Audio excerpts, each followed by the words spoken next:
The line was drawn in the warm ash of a murdered city. It dusted the barrel of my lasgun like gray snow. It stuck to the sweat on my brow. It was all that remained of High Varadim. 3 million voices, 3 million lives, reduced to this silent, settling powder because the masters in orbit decided eradication was neater than investigation. I stood at the victory camp's edge, the roars of my Cadian comrades at my back, and stared at the faint, glowing scar on the horizon, where a world had been cut away. My name is Kalen Strass, Sergeant, Dog of the Imperium. For 12 years my faith was an unbreakable pillar. The Emperor's light was a fire in my blood. Killing in his name was a sacred geometry, every bolt round a prayer. But faith shatters not with a shout, but with a whisper. And the whisper came from the warm ash on my skin. This is not protection. This is consumption. The celebration was a frantic, ugly thing. Amasek flowed. Commissar Vorgan gave a speech about the surgeon's merciful knife. I sat apart, the phantom screams of the underhive still ringing in my ears. I'd seen the infection. A child with eyes like banked coals, clinging to her mother in a drainage culvert. She hadn't looked like a daemon. She'd looked terrified. My friend Pater found me, his face flush with victory and alcohol. Strauss, brooding over the chaff. They were mutants, flaws. The fire was a blessing. His hand was heavy on my shoulder, a warning in a friendly grip. Doubt is a heresy the Commissar can smell. Don't let him smell it on you. He stumbled back to the fire. I looked at my hands. They were steady. They had always been steady, whether holding a prayer book or aiming at a heretic's heart. Now they were the hands that had helped herd 3 million to the pyre. A cold, clear hatred bloomed in my chest. Not for the xenos or the heretic, for the machine I served, for its elegant, infinite cruelty. That night I walked beyond the sentry posts. The darkness of Acralius IV was absolute, a void that mirrored the one opening inside me. Above, the righteous fury hung, a permanent monument to absolute authority.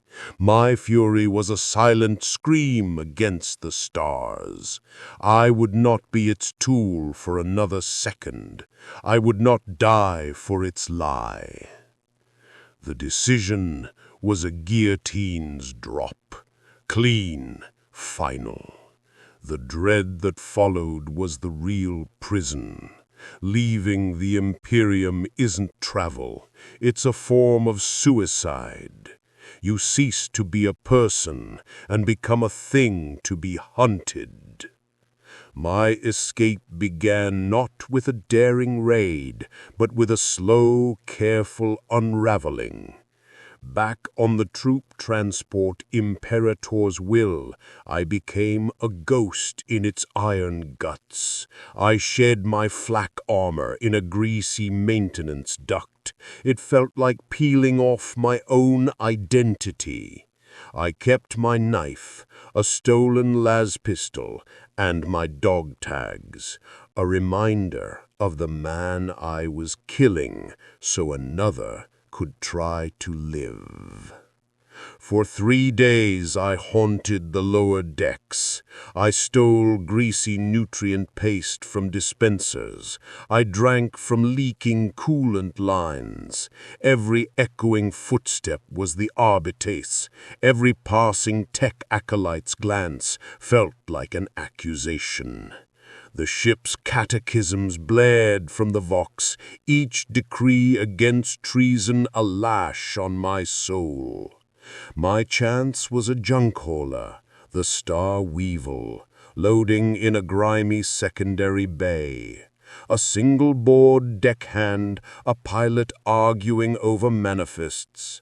As the deckhand turned, I moved, not with a soldier's stride, but with a thief's quick, shameful shuffle, up the ramp into the stinking dark of its hold.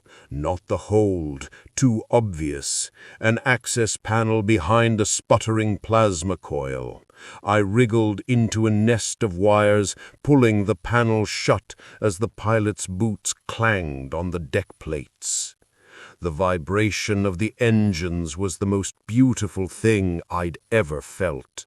A deep, grinding tremor that meant motion, that meant distance. The clang of the magno-clamps disengaging was the sound of chains breaking.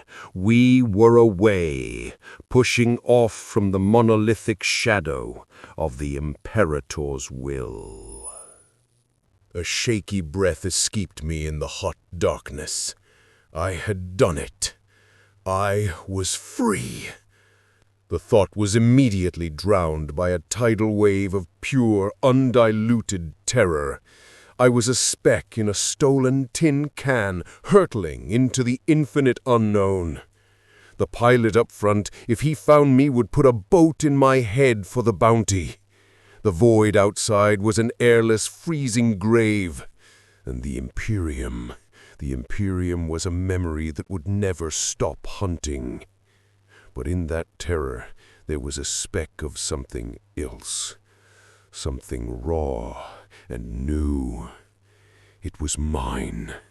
This fear, this destiny, this pathetic crawl space, they were mine, not the Imperium's, not the Emperor's. The Star Weevil shuddered, entering the warp. I felt the nauseating twist in my gut, the scream of reality being torn. I squeezed my eyes shut. I had no Geller field, no prayers, just the hope that the ship's feeble protection would hold. Hours later, we dropped back into the reel. The silence was profound. I waited until I heard the pilot snoring in his bunk. I slid the panel open, creeping into the main bay. I needed food, water, and to see where I was. The cockpit viewport was a punch to the gut, not the ordered splendor of Imperial space. This was the ragged edge. A dim red dwarf star cast a bloody light on a field of asteroid debris. A shattered hulk of a freighter tumbled slowly in the distance, a tomb for countless souls. There were no welcoming beacons, no patrol routes, just silence and ruin. This was the reality of outside, not freedom, not sanctuary, just the scraps the Imperium had left behind, picked over by scavengers and things worse than scavengers. A light on the console blinked, a proximity alert. My heart seized. Another ship was emerging from the warp, its signature crude, powerful, and dripping with menace, not Imperial. The silhouette that resolved on the scanner was a jagged, patchwork monstrosity of rust and sharpened metal. Orks. The pilot awoke with a snort, saw the scanner, and swore. He lunged for the controls. His eyes met mine in the reflection of the viewport. Time froze. In his face I saw shock, then recognition, then a feral greed. A stowaway was a problem. An Ork piratical raid was a catastrophe. But a stowaway he could sell to the Orks for safe passage, that was opportunity. He went for the pistol at his hip. My las pistol was already in my hand. I didn't think. 12 years of training took over.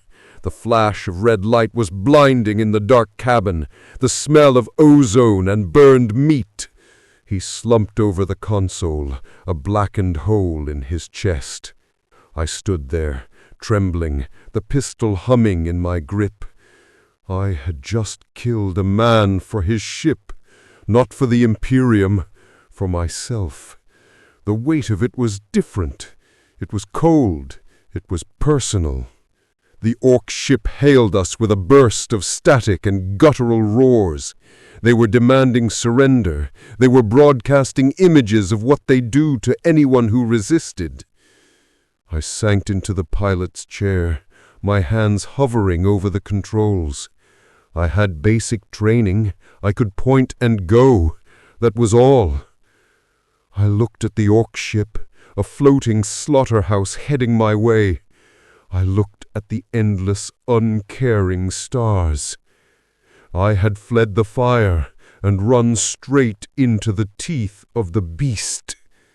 With a scream that was part terror, part rage, I seized the controls and threw the Star Weevil into a desperate, plunging dive towards the asteroid field.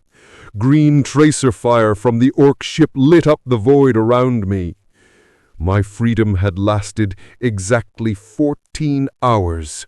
Now it was time to fight for it.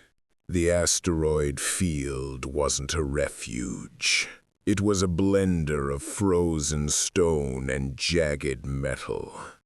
The Star Weevil screamed in protest as I wrenched it through gaps too narrow, scraping its hull with a sound like the world tearing. Behind me, the Ork ship, a brutish thing they called a rocket basher, plowed in after me. It didn't dodge, it obliterated. Smaller asteroids exploded against its reinforced prow in flashes of silent light. They were laughing. I could hear their coarse barking jeers over the Vox. Panic is a luxury for the dead. The cold focus of battle descended, a familiar, hated cloak. I wasn't Kalen the deserter now. I was Strass, the survivor. My hands danced across the console, bleeding speed, using the debris as a shield.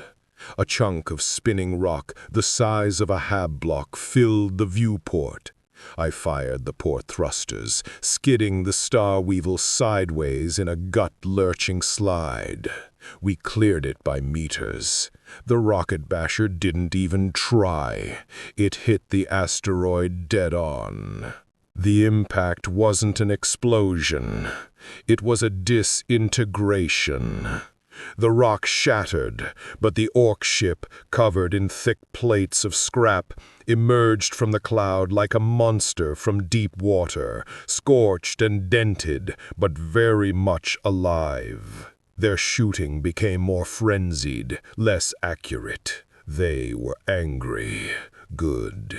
Angry Orks are stupid Orks. A plan, desperate and insane, formed in my mind. Up ahead, the tumbling hulk of the ancient freighter loomed. Its midsection was torn open, a cavernous wound of twisted girders and darkness. A tomb, or a trap. I opened the throttle, aiming straight for the gaping maw of the wreck. The Orks predictably followed. They saw prey running to ground. The Star Weevil's damaged engines whined, pushing into the red line. The wreck filled my world, a shattered cathedral of dead metal. I cut all forward thrust at the last second, firing the braking jets. The Star Weevil lurched violently, groaning as it slipped into the freighter's carcass. Darkness. The only light was the dim glow of my console and the angry green sun of the Ork ship's engines as it barreled in behind me. They were too big, too fast. They couldn't stop. I spun the Star Weevil on its axis, pointing my nose back the way I'd come. I hugged the shadow of a massive structural beam. The rocket basher filled the opening, its crude engines flaring as it tried to slow. It was too late. With a sound that vibrated through my bones and into my soul, the Ork ship plowed into the far wall of the cavern. Metal shrieked on a scale I could feel in my teeth. Atmosphere vented from its hull in a great frozen plume. Debris pinged off my viewport. Then silence. I waited. Breath held. No movement, no power signatures. Just the slow, dead tumble of the two entangled wrecks. I should have left. I was a fool. But the Star Weevil was dying. Warning runes bled across every console. Life support was failing. The Ork ship, for all its brutality, might have parts. It certainly had fuel. I suited up in the pilot's patched void armor. It stank of sweat and fear. My las pistol felt childishly small in the infinite dark. I crossed the gap between the ships on a jerry-rigged tether, moving hand over hand into the breach of the rocket basher. The inside was a nightmare of gloom, stench, and grotesque decoration. The walls were daubed with bloody symbols and nailed with trophies, xenos skulls, Imperial helmets, things I didn't recognize. Gravity was sporadic, failed. I floated through corridors littered with broken gear and frozen greenish bodies. Orks didn't die quietly. They'd been torn apart by the impact, their massive forms now grotesque sculptures in the flickering emergency light. I found the engineering bay. The reactor was a leaking, dangerous mess, but the auxiliary fuel cells were intact. As I began the agonizingly slow process of decoupling one, a sound froze my blood. Not the groan of metal, a wet, dragging sound, and a low, bubbling growl. I turned, pistol raised. In the doorway, backlit by a sputtering fire, was an Ork. It was missing an arm and most of its leg, its crude cybernetics sparking. But it was alive, and it saw me. Its one good eye, burning with pure, simple hatred, locked onto mine. It dragged itself forward, a cleaver in its remaining hand. I fired. The las bolt scorched its shoulder. It roared and kept coming. I fired again and again. Each shot seared flesh, but it was like trying to stop a landslide with pebbles. Its bulk filled the corridor. The cleaver raised. In that moment, I didn't see an Ork. I saw Commissar Vorgin. I saw the captain of the righteous fury. I saw the impassive, crushing machinery of the world I'd left. All my rage, my terror, my desperate will to live funneled into a single, silent scream. I didn't aim for the body. I aimed for the sparking cybernetic leg. My shot hit a power coupling. The explosion wasn't large, but in the confined space it was devastating. A flash of white light, a concussive thump that stole my breath. The Ork was thrown back, a smoldering ruin. A secondary fire erupted near the fuel cells. Time was up. I grabbed the one cell I'd freed, heaving its massive weight in the low gravity, and fled. Behind me, the engineering bay became an inferno. I scrambled through the corpse-strewn holes, the fire licking at my heels. I reached my tether, pulled myself across the abyss as the rocket basher began to break apart behind me. I sealed the Star Weevil's airlock and collapsed. For a long time, I just lay on the cold deck, shaking. I had fuel, I had a ship, I was alive. When I finally crawled to the cockpit, I saw the Ork ship drift away, a funeral pyre burning in the silent void. I had survived. I had won. But as I plotted a course deeper into the lawless reaches, the echo of that Ork's growl stayed with me. It wasn't just an animal sound. It was the voice of the galaxy itself. A voice that asked one simple, brutal question. What makes you think you're any different?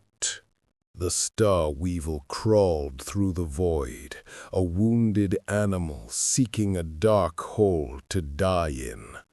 I'd patched the worst of the damage with parts scavenged from the Ork wreck, but the ship's soul was broken. Its machine spirit whimpered in the data feeds, a constant low-grade headache behind my eyes. I was running on fumes, both the ship and myself. The nutrient paste was gone. I was drinking recycled water that tasted of fear and rust. The charts I'd found were fragmentary, half-legible things scrawled on parchment. They spoke of a place called the Rust, a gathering point for those who wished to be overlooked. It wasn't a colony. It was a scar, a deep space anchorage built into the hollowed-out carcass of a derelict space hulk, hanging in the gravitational shadow of a dead gas giant. It took weeks to find it, weeks of jumping through unstable minor warp currents, each transition a gamble with my unshielded soul.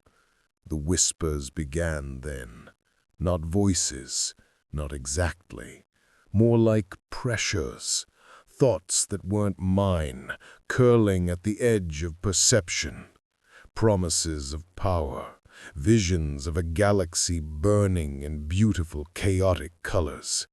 I clutched my dog tags until they cut my palm, focusing on the physical pain to anchor myself. The Imperial creed had been a cage, but it was also a shield. Now I was naked in the storm. When I finally dropped into real space and saw the Rust, my heart didn't lift. It sank. It was exactly as advertised, a cancerous growth of welded hulls, scavenged station modules, and crude docking arms clinging to a mountainous, pockmarked wreck. No lights welcomed, no hails greeted, just a brooding, silent mass against the bruised purple of the gas giant's aura.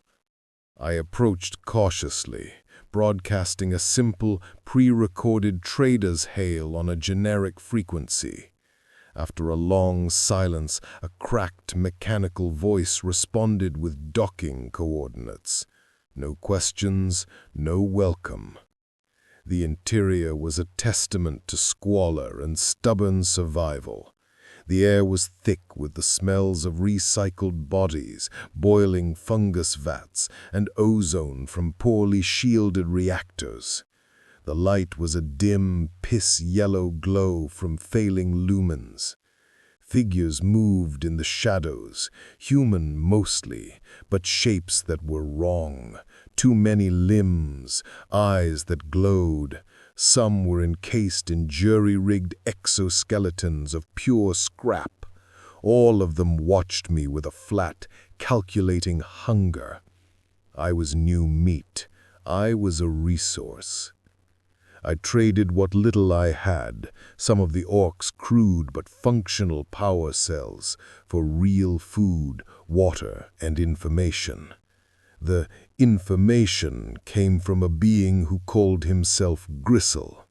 He was mostly human, but one side of his face was a mass of scar tissue and crude bionic implants, a single red lens whirring where his eyes should be.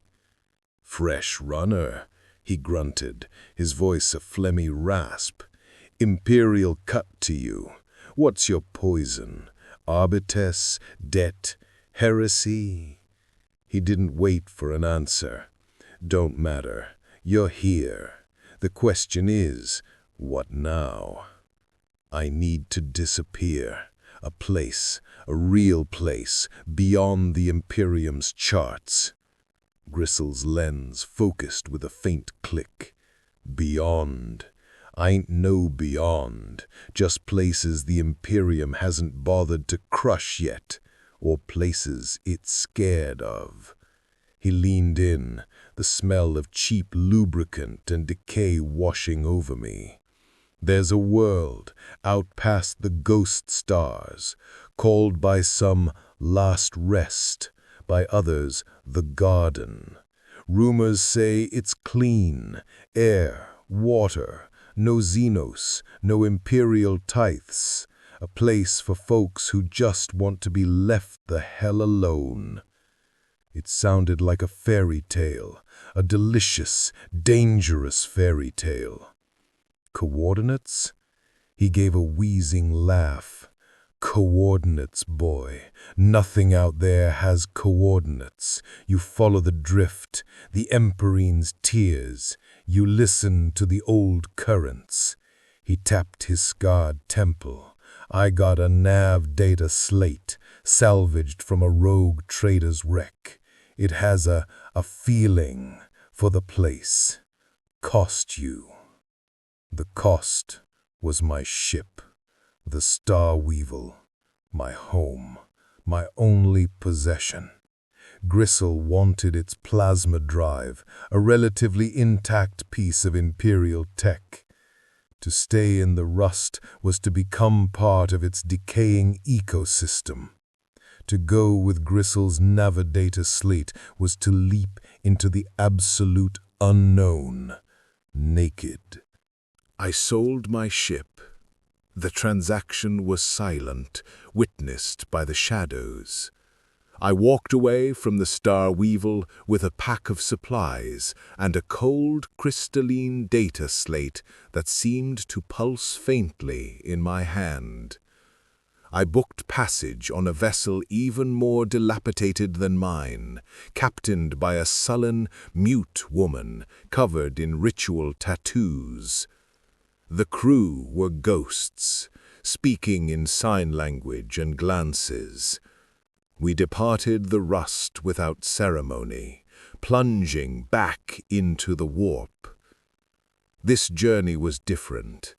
The data slate wasn't just a map. It was a lodestone. I'd interface with it, and it would feed impressions directly into my mind. A sensation of cold stone, the scent of rain on foliage, a deep gravitational pull. We were navigating by instinct and madness. Days bled into a haze of tension and whispers. The pressure in the warp was heavier here, the whispers more coherent. They knew I was listening. They offered visions of last rest, not as a refuge, but as a throne, a world I could rule. My fear, my rage, my ambition, they were scented blood in the water. I fought it. I recited old Imperial battle contos, not out of faith, but for their rigid, mathematical rhythm. I focused on the memory of Veridum's ash, the cold, clean reason for my flight.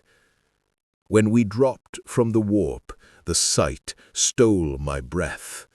a star system of breathtaking beauty, a gentle yellow sun, an emerald-green world wreathed in white clouds, no orbital debris, no defense platforms, just peace.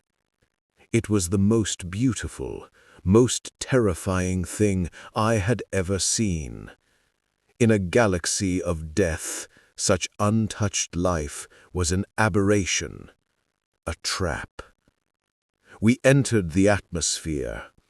Lush, rolling hills, forests of towering alien trees, rivers of pure blue water. The ship set down in a grassy clearing. The air that washed in when the ramp lowered was sweet, clean, and utterly wrong. It lacked the familiar stinks of industry, humanity, and war. It was sterile. A settlement nestled by a lake.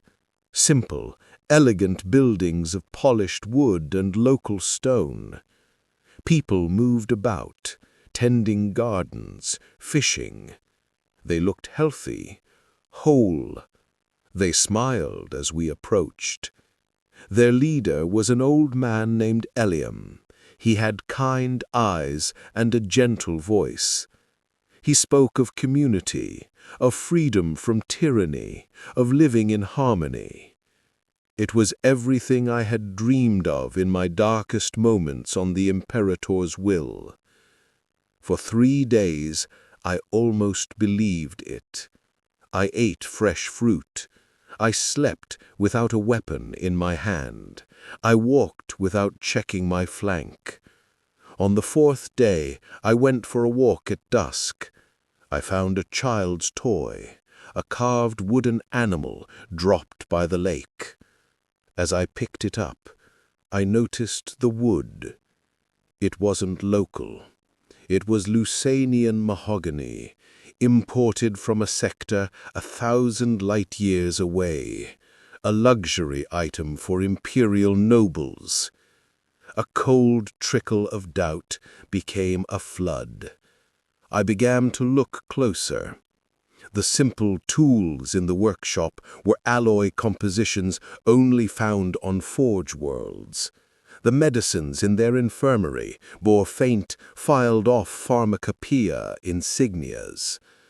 That night, during their communal singing, I listened to the harmonics. Beneath the gentle folk melody was a subtle, ingrained rhythm, the cadence of an imperial hymn of submission. This wasn't a refuge. It was a museum, a diorama. I confronted Eliam in his home.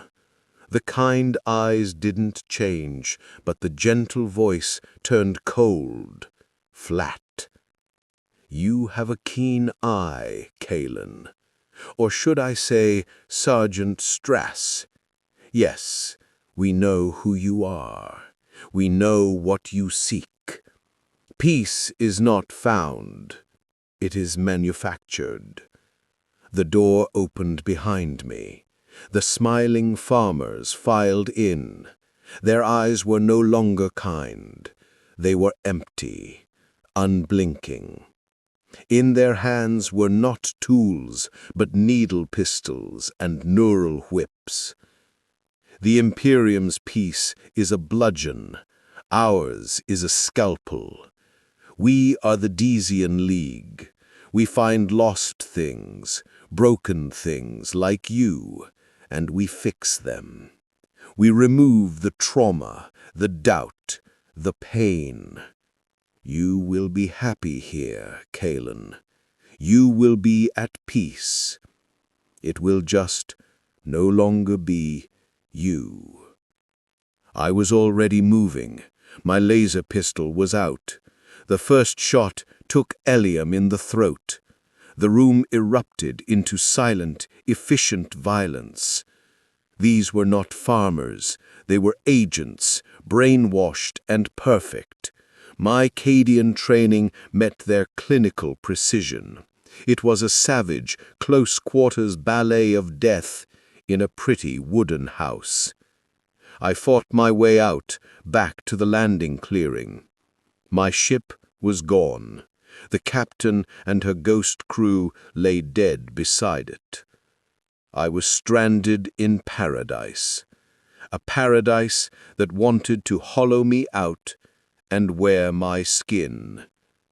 From the tree line, more figures emerged, moving in unison. Eliam stood among them, a synth skin patch on his throat, his head tilted at a curious angle. The process can be gentle, or it can be thorough. Your resistance only proves how much you need our care. I backed towards the lake, my pistol raised.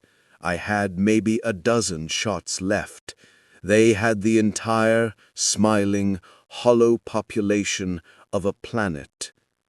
The false sun set over the false Eden. I had fled the fire to find the surgeon's table, and the table was ready for me. They advanced without haste, a perfect spreading semicircle of serene faces and steady hands. Needle pistols wouldn't kill me.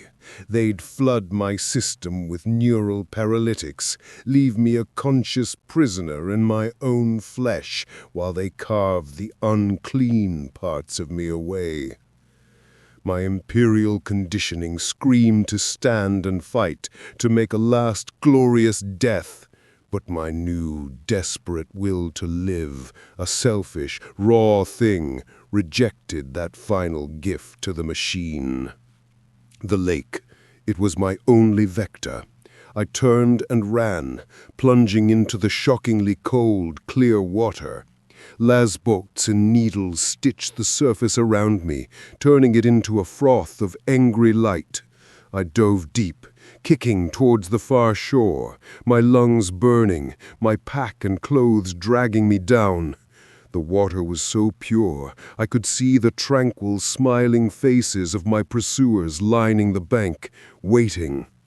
I surfaced, gasping behind a rocky outcrop, out of direct line of sight. I didn't climb out. I clung to the stone, shivering, listening. Their communication was silent. They would be flanking me, surrounding the lake.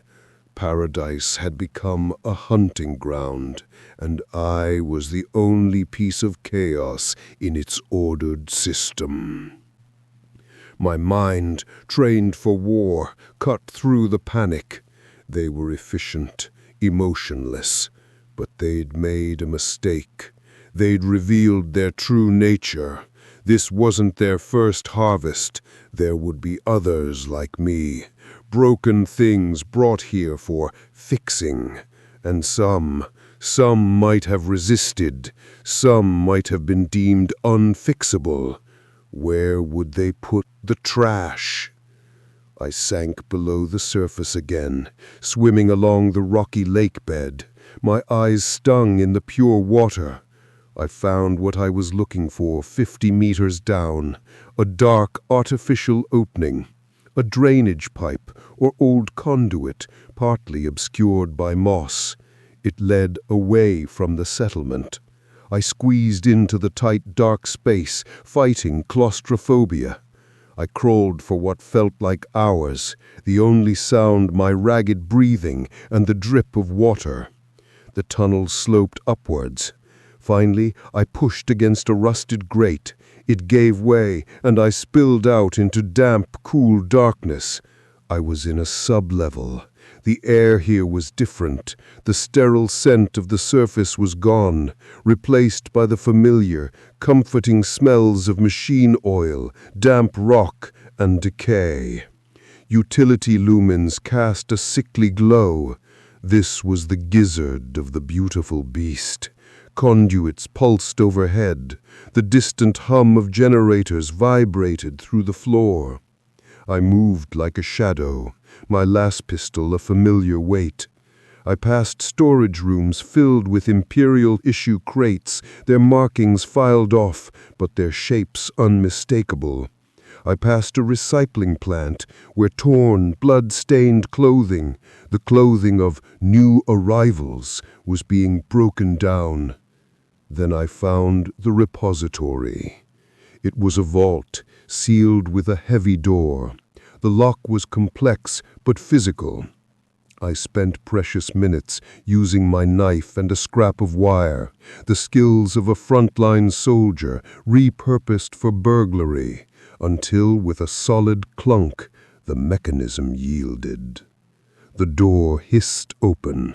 Cold, dry air washed out. The room was lined with shelves, and on the shelves, floating in clear suspension fluid within crystalline cylinders, were brains, dozens of them, neural tissue kept alive and pristine, connected by a web of fine wires to a central data cogitator. A label was etched on each cylinder: names, dates, subject Gamma 7, persistent martial identity, extraction recommended. Subject Theta 12, irrational attachment to pre-contact memories, purged. My stomach turned. This was their fix. They didn't kill the resistant. They scooped out the offending consciousness and archived it like a defective data slate, leaving the empty body to be reprogrammed into another smiling gardener. I walked deeper into the nightmare archive, and then I saw it. A cylinder at the end of a row, the fluid within slightly murky. The label read, Subject Kappa 1, Pilot, Persistent Navigational Memory Engrams, Useful. The face floating in the fluid, serene in its digital death, was the mute, tattooed captain who had brought me here. They'd taken her knowledge of the warpways, the secrets of the rust, and then discarded her mind like a used fuel cell. Rage, cold and clarifying, burned through my fear. This was the same calculus as Varadim, a different methodology, the same absolute contempt for the individual soul. Efficiency over essence, order over self. My eyes fell on the central cogitator. It hummed softly, the nexus of this abomination. It held the backup engrams, the behavioral templates, the security protocols for the entire colony, and it was likely linked to life support for the archives. I had no explosives, but I had a las pistol set to maximum discharge and a lifetime of knowing what happens when you overcharge a plasma coil. I went to work. It was crude, heretical tech sabotage. I tore open access panels, following power conduits. I bypassed safeties, using my knife to short-circuit regulators. I wired my las pistol's power pack into the main data feeder, creating a feedback loop that the machine's spirit would try to compensate for, overloading the system.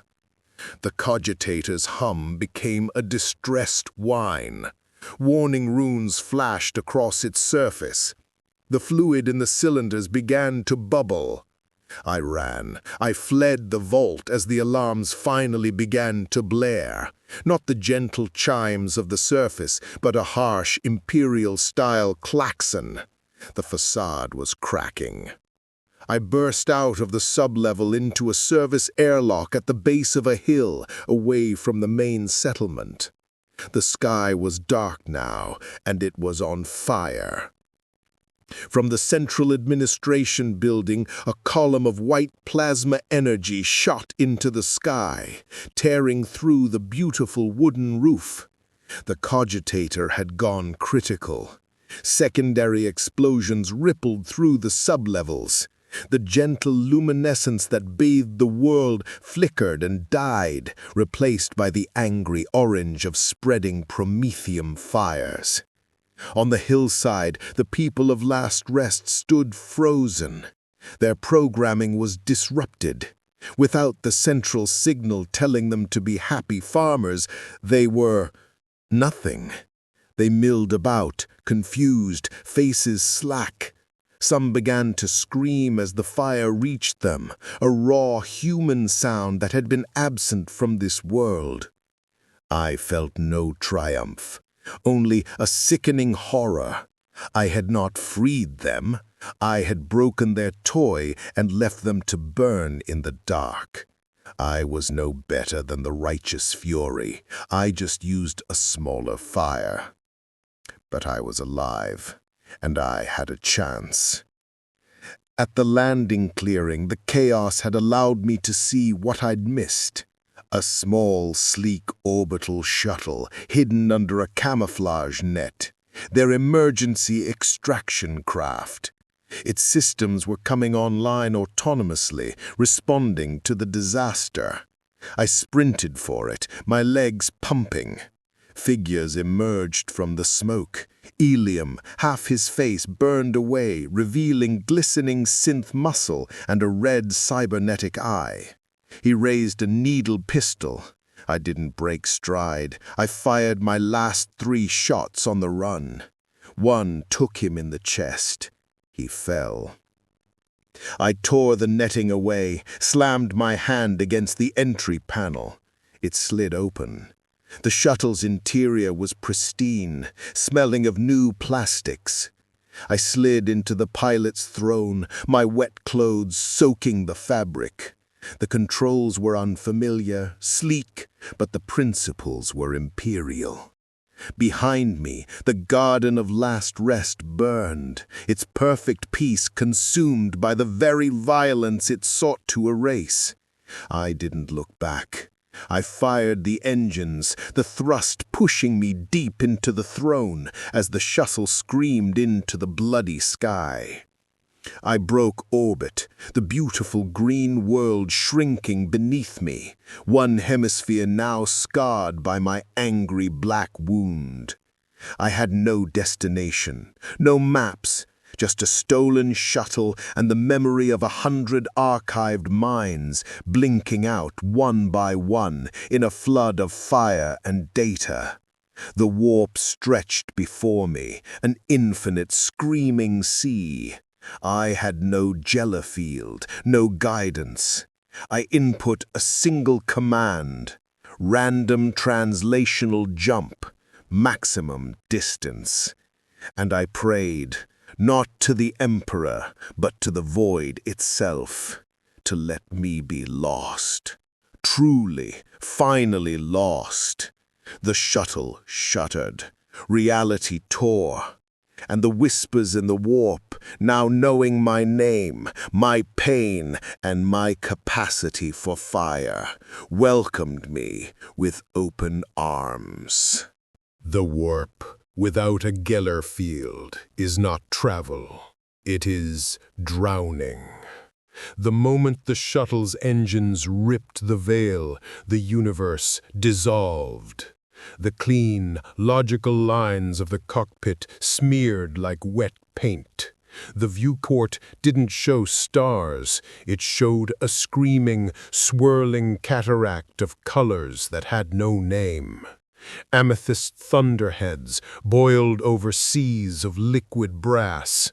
Faces the size of continents, formed in the clouds of soul stuff, looked at my tiny, insignificant craft and laughed with the voices of dying stars. The pressure was immediate and physical.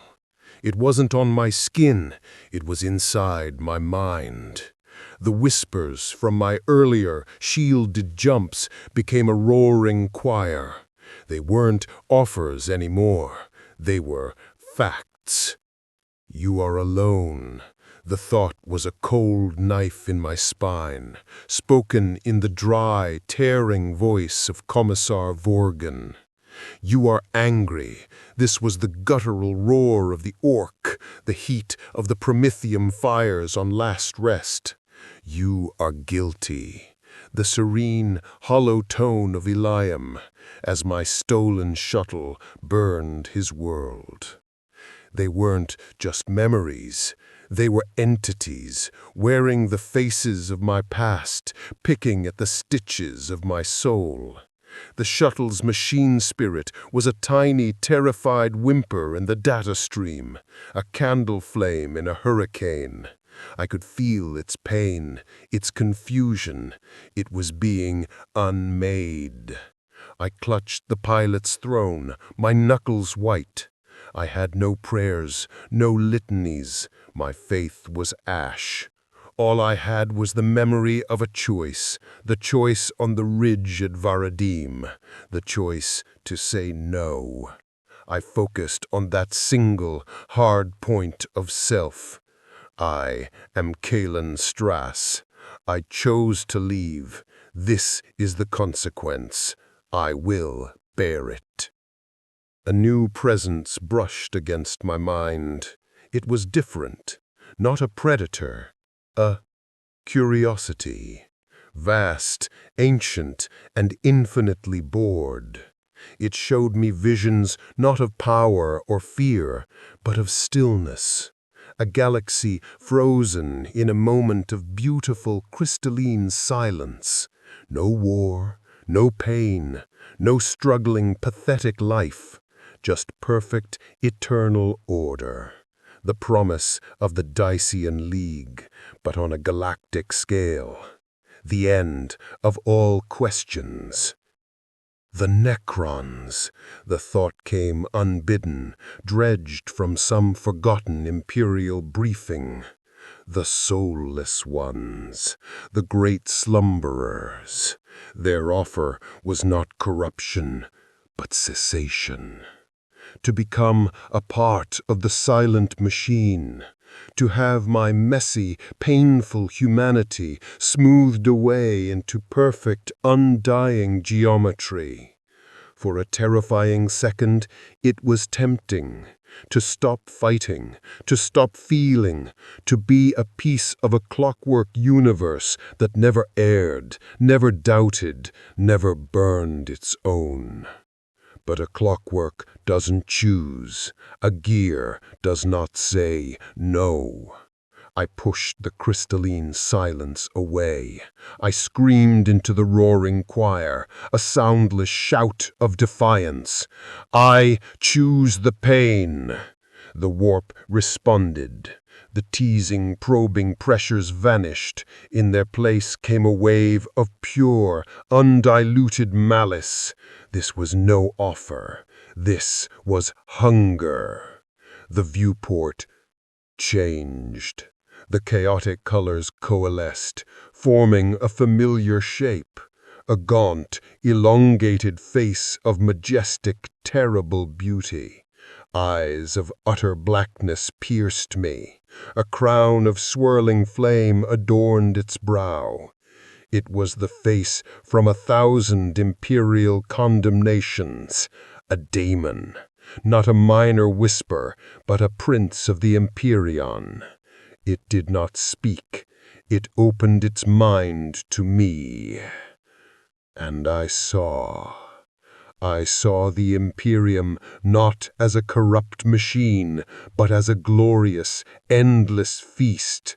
Every battle, every act of hatred, every moment of despair and faith and terror, it was all just nourishment.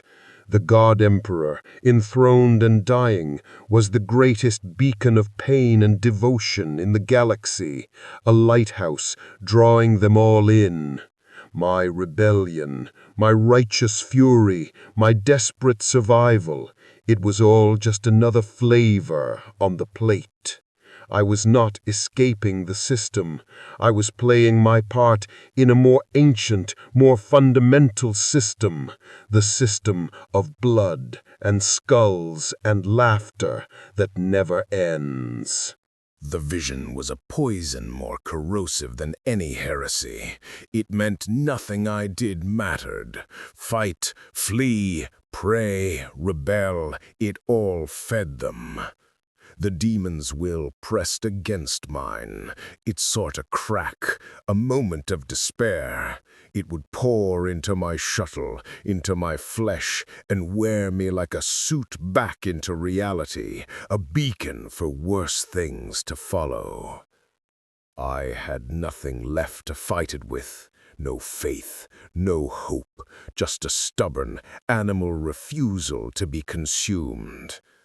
Then I remembered the archives, the stolen minds on last rest, the unique, irreplaceable patterns of 100 lost souls. I had no power, but I had souvenirs. With a mental act that felt like tearing my own mind apart, I didn't push the demon away. I opened myself, but not to it. I threw my memories of those archived minds at it. The mute captain's knowledge of the silent voidways, a farmer's memory of his first harvest on a real Imperial world, a child's uncomplicated love for a wooden toy. Human experience, specific, individual, messy. The absolute antithesis of the demon's grand monolithic hunger. The effect was instantaneous and violent, the glorious, terrible face contorted in what looked like revulsion. To a being that feasts on grand emotions, these simple personal memories were like offering a gourmand a plate of raw, gristly offal. It was discord, it was noise, it was unrefined. The pressure shattered, the vision broke. The shuttle, caught in the riptide of the recoil, was flung like a stone from a sling. Alarms shrieked. The Gellerfield, a weak, inherent buffer in the hall I hadn't known was there, flickered and died completely. We breached back into real space with a sound that was the universe itself vomiting us out. I was thrown against the console. Something cracked in my ribs. The viewport was webbed with fractures. Warning runes bled across every screen.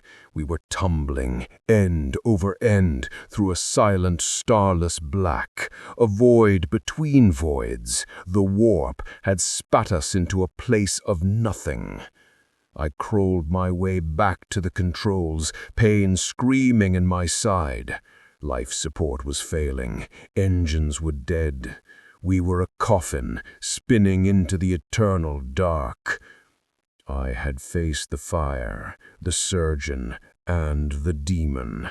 I had survived them all, only to die in the quietest, most empty place imaginable. A laugh, raw and broken, escaped my lips. It echoed in the dying shuttle. This was my freedom, not a world, not a haven. This, an anonymous, airless grave in a forgotten corner of everything. I closed my eyes, waiting for the cold or suffocation to take me. The ultimate escape. Then a new light brushed against the broken viewport. Not a star, a slow, deliberate pulse, a deep, resonant green. And against that emerald glow, I saw the silhouette, impossibly angular, unnaturally still, a ship of living metal, etched with symbols that hurt to look at. It had been waiting here, in the absolute null. It had been waiting for me. A single mechanical thought, cold and clean as surgical steel, pierced the last vestiges of my failing mind. Query. Identity pattern, Kalen Strauss. You have touched the sea.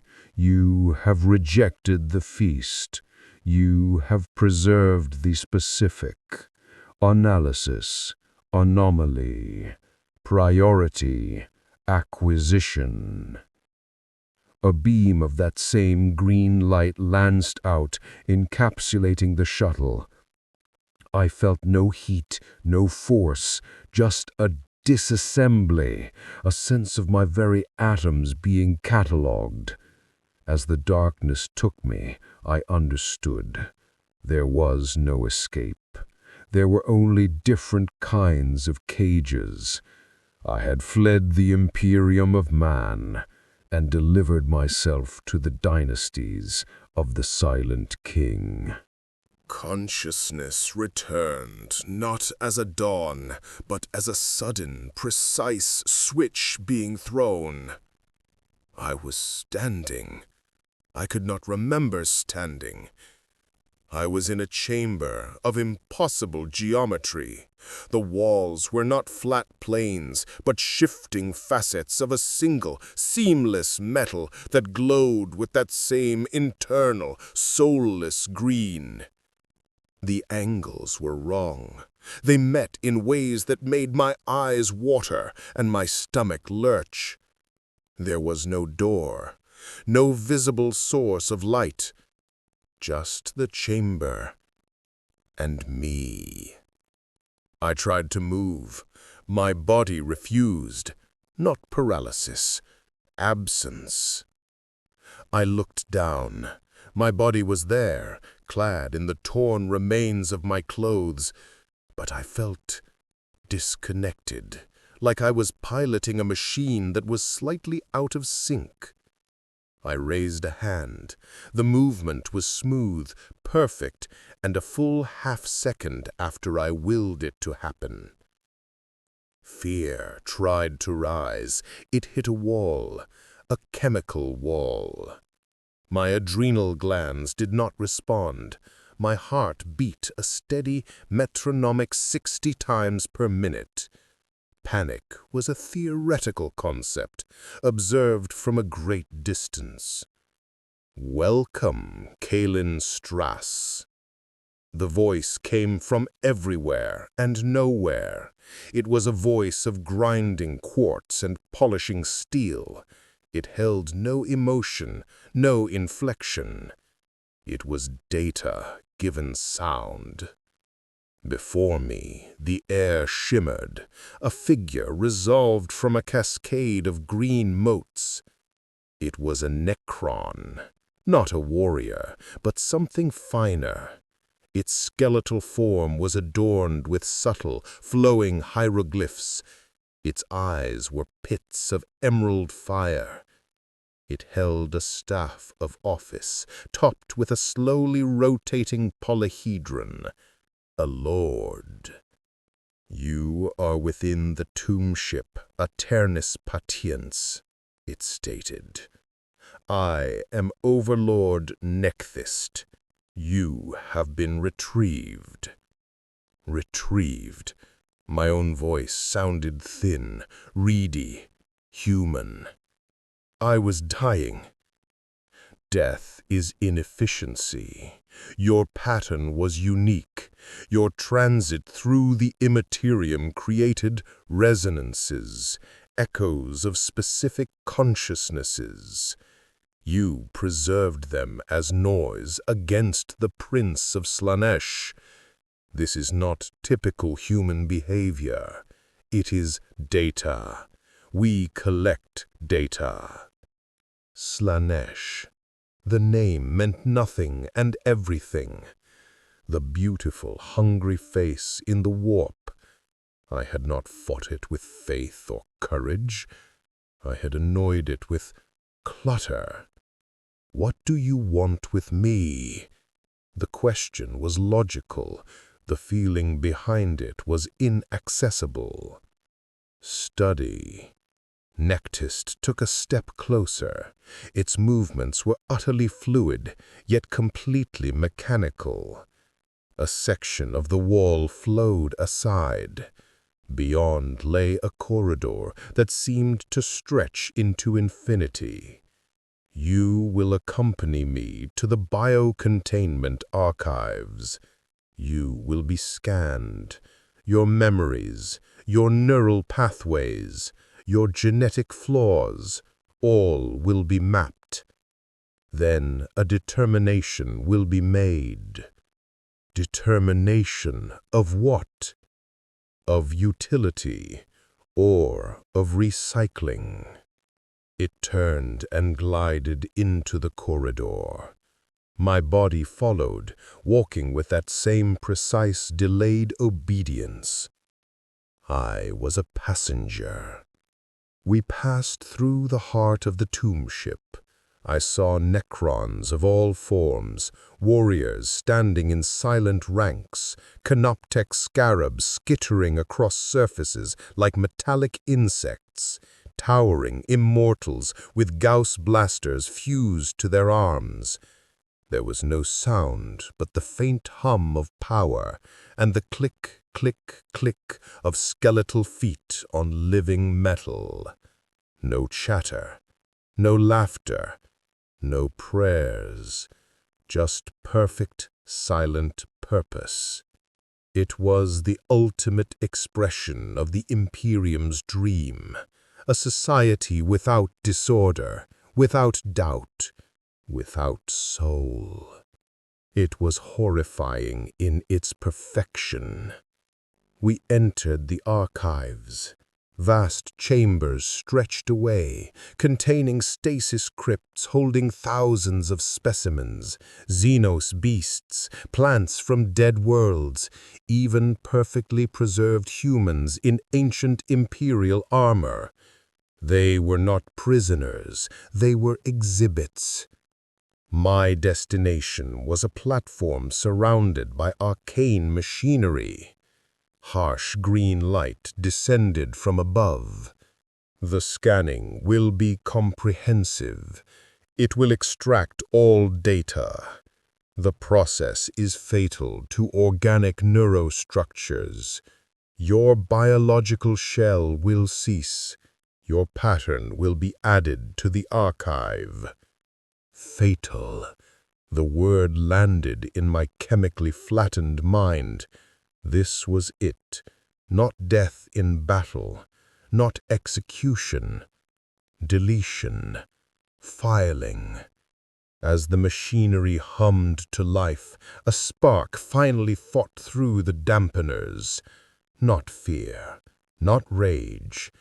Sheer bloody-minded obstinacy.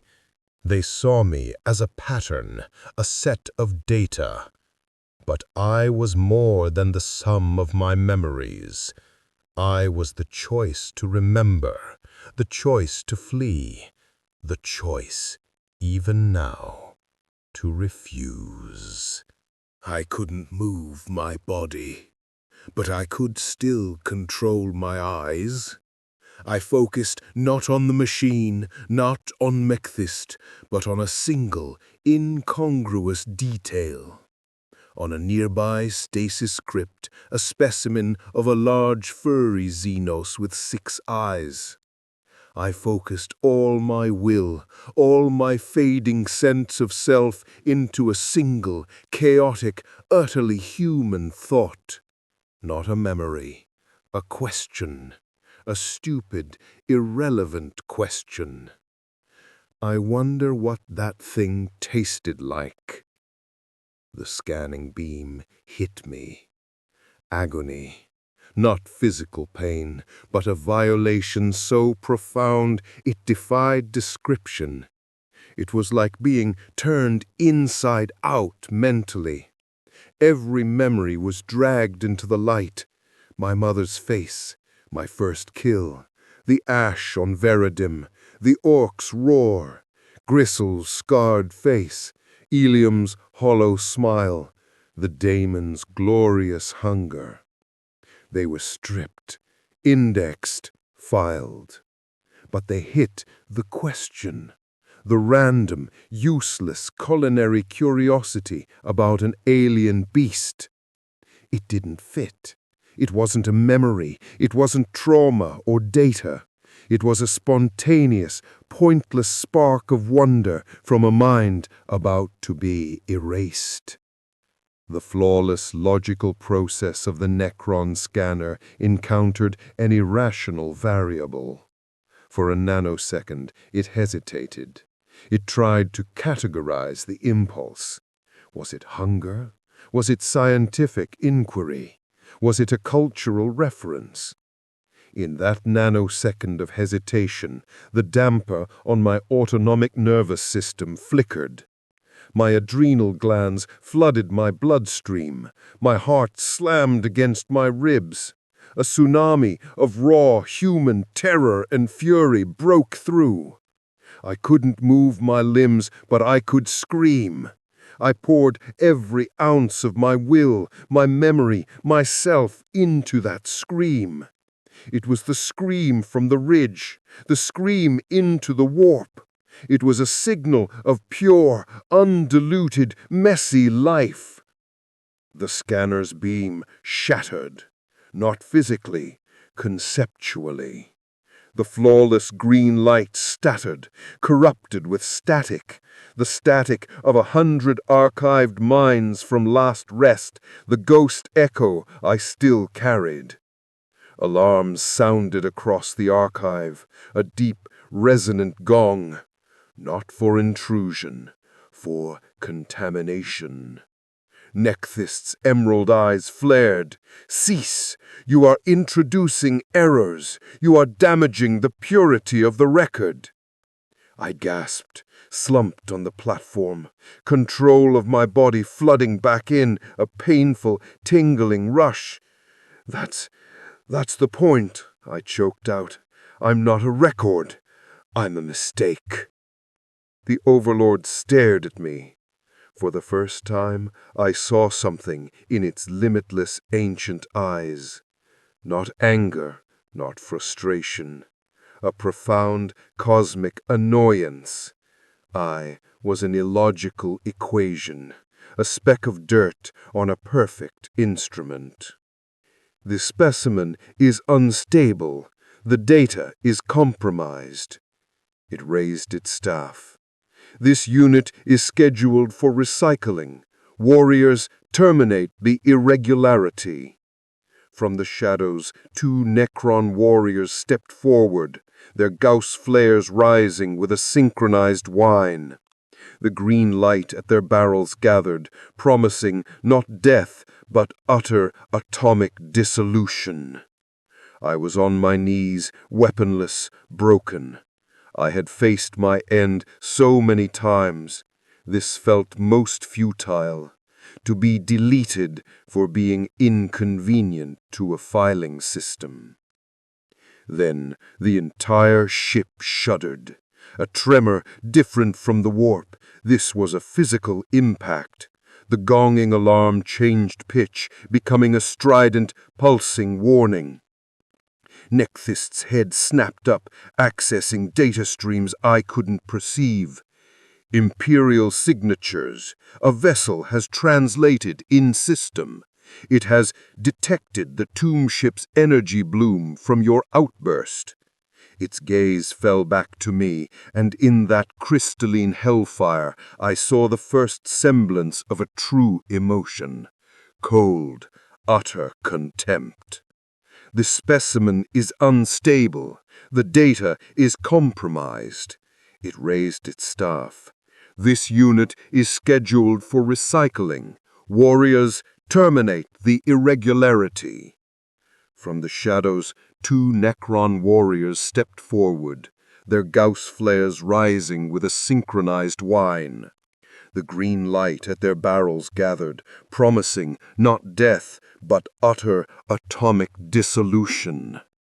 I was on my knees, weaponless, broken. I had faced my end so many times. This felt most futile. To be deleted for being inconvenient to a filing system. Then the entire ship shuddered. A tremor different from the warp. This was a physical impact. The gonging alarm changed pitch, becoming a strident, pulsing warning. Nekthist's head snapped up, accessing data streams I couldn't perceive. Imperial signatures. A vessel has translated in system. It has detected the tomb ship's energy bloom from your outburst. Its gaze fell back to me, and in that crystalline hellfire I saw the first semblance of a true emotion: cold, utter contempt. The specimen is unstable. The data is compromised. It raised its staff. This unit is scheduled for recycling. Warriors, terminate the irregularity. From the shadows, two Necron warriors stepped forward, their Gauss flares rising with a synchronized whine. The green light at their barrels gathered, promising not death, but utter atomic dissolution. I was on my knees, weaponless, broken. I had faced my end so many times. This felt most futile, to be deleted for being inconvenient to a filing system. Then the entire ship shuddered. A tremor different from the warp. This was a physical impact. The gonging alarm changed pitch, becoming a strident, pulsing warning.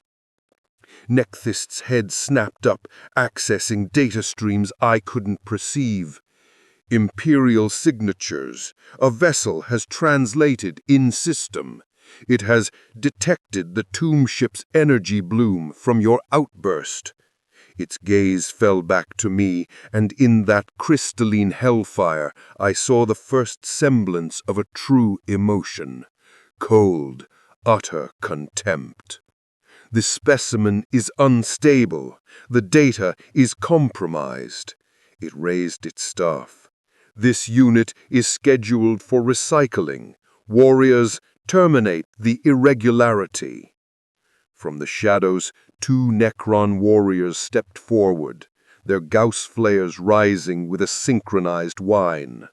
The green light at their barrels gathered, promising not death, but utter atomic dissolution. I was on my knees, weaponless, broken. I had faced my end so many times. This felt most futile, to be deleted for being inconvenient to a filing system. Then the entire ship shuddered. A tremor different from the warp. This was a physical impact. The gonging alarm changed pitch, becoming a strident, pulsing warning. Nekthist's head snapped up, accessing data streams I couldn't perceive. Imperial signatures. A vessel has translated in system. It has detected the tomb ship's energy bloom from your outburst. Its gaze fell back to me, and in that crystalline hellfire I saw the first semblance of a true emotion: cold, utter contempt. The specimen is unstable. The data is compromised. It raised its staff. This unit is scheduled for recycling. Warriors, terminate the irregularity. From the shadows, two Necron warriors stepped forward, their Gauss flares rising with a synchronized whine. The green light at their barrels gathered, promising not death, but utter atomic dissolution. I was on my knees, weaponless, broken. I had faced my end so many times. This felt most futile, to be deleted for being inconvenient to a filing system. Then the Silence in space is a lie. In the shadow of two battling leviathans, the void screamed. It screamed with the silent flash of macro-cannon shells detonating against Necron energy shields, blooming into brief, sun-bright spheres of flame that were instantly snuffed by the vacuum. It screamed with the emerald lash of Gauss beams, stripping layers of adamantium hull from the shield of piety, and casting them off as shimmering molten clouds. It screamed in the vibration that traveled through my bones, the deep bass thrum of engines straining, of reality itself protesting the violence. I tumbled, a frozen, helpless doll. My lungs were locked. My blood felt like ice slurry in my veins. I had minutes, perhaps seconds, before the cold or the lack of air killed me. My vision began to tunnel, the glorious, terrible spectacle of the battle narrowing to a single point of light, the Imperial ship's lance battery, cycling for another shot. This was the death I had feared since Veridim, not a meaningful sacrifice, not a clean escape, to die as collateral damage, unnoticed, unmourned, a speck of dust brushed away by giants. A strange calm settled over me. The chemical terror was gone, burned away by the absolute certainty of the end. My mind, in its final moments, became preternaturally clear. I saw not just the ships, but the dance. The Imperial vessel fought with disciplined fury, each barrage a prayer, each maneuver dictated by centuries of naval dogma. The Necron tomb ship moved with eerie, contemptuous grace, its responses not reactive, but anticipatory, as if it had already calculated every possible move its opponent could make. I was the only truly random element, a piece of untrackable debris. A chunk of wreckage, a splintered piece of the Shield of Piety's hull plating, spun past me, trailing cables like metallic seaweed. Instinct, older than reason, took over. My frozen limbs flailed, my hand snagged a cable. The jerk nearly tore my arm from its socket, but I was no longer tumbling. I was now a stone on a string, whipping around the central mass of the debris. The cable wrapped around a jagged spar. I crashed into the metal, the impact driving what little air remained in my lungs out in a frozen puff of crystals. I clung on, my fingers numb, my body screaming, but I had a perch, a tiny spinning piece of cover in an ocean of death. I watched. The Necrons were winning. A Gauss beam sheared through the Imperial ship's starboard launch bays. A chain reaction of explosions walked down its flank, silent and beautiful and deadly. Escape pods, tiny silver tears, began to jet from the wounded ship. The Imperial captain, in a final act of fanatical defiance, ordered a ramming speed course. The Shield of Piety, engines blazing, turned its shattered prow towards the heart of the tomb ship. The Necron overlord, Nekthist, would have seen this, would have calculated the probability, the damage assessment. It had not calculated me. My spinning chunk of debris was on a collision course with the tomb ship's lower hull, a less protected area near what my enhanced, dying brain perception guessed was a secondary energy conduit. I was going to hit in about 30 seconds. An idea, insane and glorious, flickered in my freezing mind. The cable in my hand was a superconductive alloy. The wreckage I was clinging to was riddled with power cells from shattered Imperial point defense lasers, cells that were likely still charged, cells that, if ruptured against a Necron power conduit, might cause a feedback surge, a tiny, insignificant surge, a speck of dust in the gears. But in a battle of perfect, predictable giants, even a speck can change the trajectory. I braced my feet against the wreckage. I gathered the cable in a loop. I wouldn't survive the impact, but I could aim. The tomb ship's green hull filled my world. I could see the intricate, maddening patterns etched into its living metal. I picked my spot, a junction where energy pulsed with a rhythmic, verdant beat. The Imperial ship, a burning dagger, filled the void behind me. 10 seconds. I took a breath of nothing and pushed off with every ounce of strength I had left, swinging the loop of cable like a lasso, aiming not to hook but to slam the bundle of charged power cells directly into the conduit junction. Impact. It wasn't an explosion, it was a cascade. A brilliant, white-hot arc of energy lashed from the wreckage into the Necron hull. The green pulse at the junction flared, stuttered, went dark. A chain reaction of localized power failures skittered across a half-kilometer of the tomb ship's surface. Lights died. Weapon emplacements along that sector powered down. It was a pinprick, a momentary stumble. But for the charging shield of piety, it was a window. The unanticipated power loss created a slight dip in the Necron shields at the point of impact. The Imperial frigate, dying but defiant, plowed into that exact spot. This time the impact had sound, a deep, fundamental crunch that traveled through the debris and into my bones. The Necron ship, for all its perfection, shuddered. A vast plume of shattered living metal and released energy erupted from the wound. The Imperial ship disintegrated, its reactor overloading in a final, pious supernova.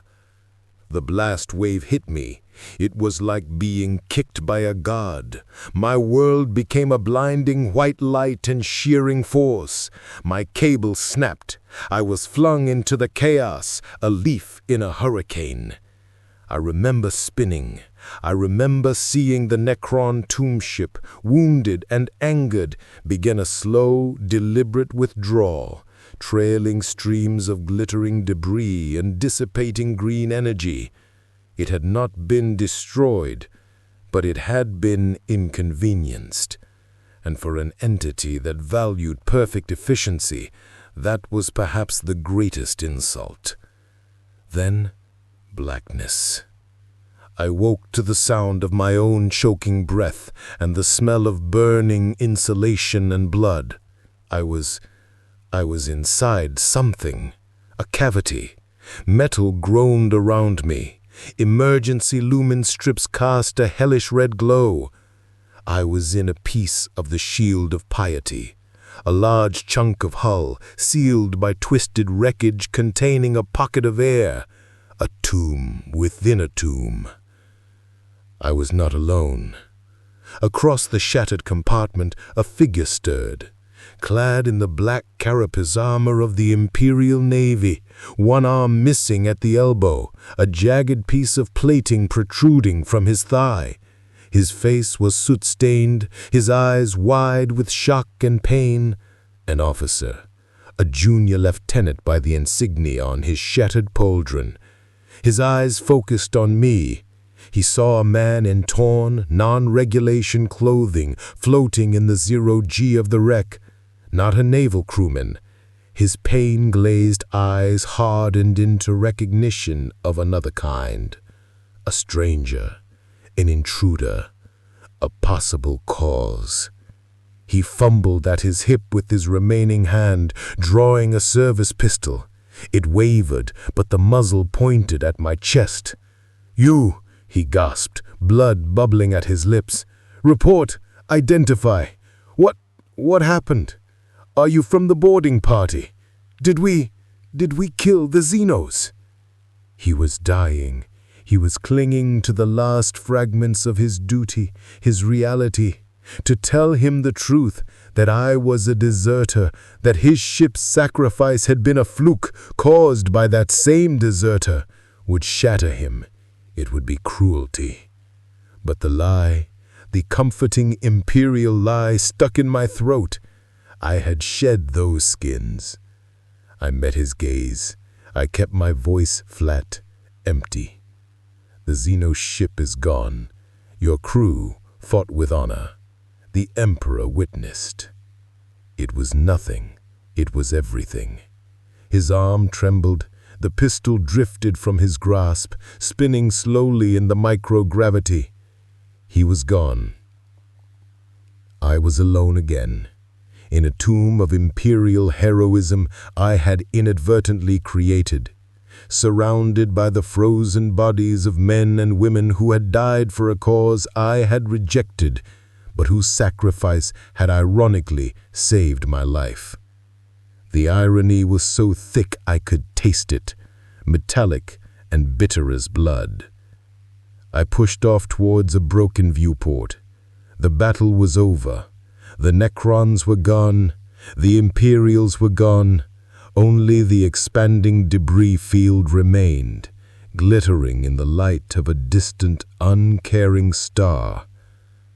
I was alive, marooned in a coffin of wreckage with limited air, no power, no hope of rescue. I had escaped the Imperium, the Dacian League, the Warp, and the Necrons, only to find myself right back where I started, in a metal box, waiting to die. Air became a tangible enemy. You could feel it thickening, growing heavy with your own exhaled poison. Each breath was a calculation. How many left? 1,000? 500? The red emergency lights in my metal tomb seemed to pulse in time with my slowing heart. The cold was returning, seeping through the twisted hull from the void outside. The dead lieutenant floated nearby, his face peaceful in the ugly light. His pistol drifted past my face. I caught it on reflex. A standard-issue naval M36. Half a charge pack. It was a tool. For what? I didn't know. There was nothing to shoot. I explored my coffin. It was part of a secondary munitions storage. A few sealed crates of small arms ammo, useless without the guns. A shattered Auspex unit, a first aid kit, its contents frozen. And behind a collapsed beam was a sealed locker. My numb fingers pried at the lock. It gave. Inside, cushioned in molded foam, was not a weapon. It was a suit, a void-sealed environment suit, bulky and archaic, meant for emergency hull repairs. Its power cell was dead, its comms shattered, but the seals looked intact. And it had a thruster pack. Empty, but the nozzle was there. Hope, cold and sharp, stabbed through my despair. It wasn't salvation. It was a stay of execution. I could get out of this tomb. I could choose where to die. I struggled into the stiff, cold suit. It was too large, smelling of stale sweat and ozone. I sealed the hellnet. My own breath was loud in the confines. I pushed towards the largest rupture in the hull, the one that looked out on the endless star field and the glittering debris. I paused at the edge. To step out was to commit. Once the suit's meager oxygen was gone, that was it. I looked back at the lieutenant. "I'm sorry," I whispered, the words meaningless in the vacuum. "For all of it." I pushed off, floating free of the wreck.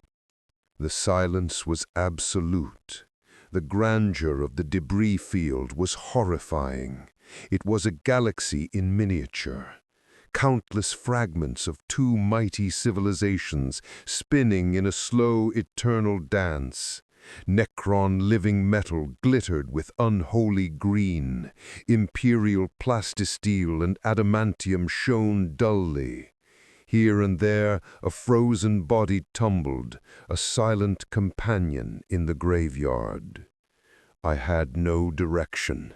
I picked a fragment larger than the rest, a piece of the tomb ship that glowed with a faint residual emerald energy. Perhaps it had power. Perhaps it had something.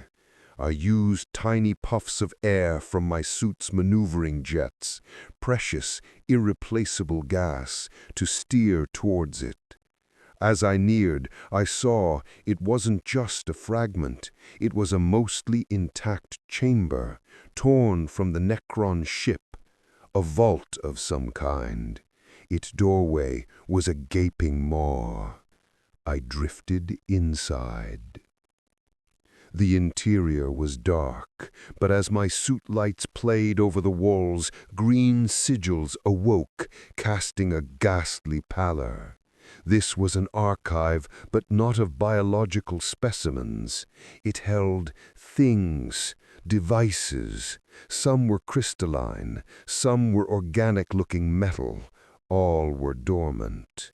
In the center of the chamber, on a pedestal, floated a single object, a tetrahedron of black stone, about the size of my head. It had no markings, it emitted no light, but it seemed to drink the light from my suit, a hole in reality. I shouldn't have touched it. Every instinct screamed against it, but I was a dead man. Curiosity was my final luxury. My gloved hand made contact. The world vanished.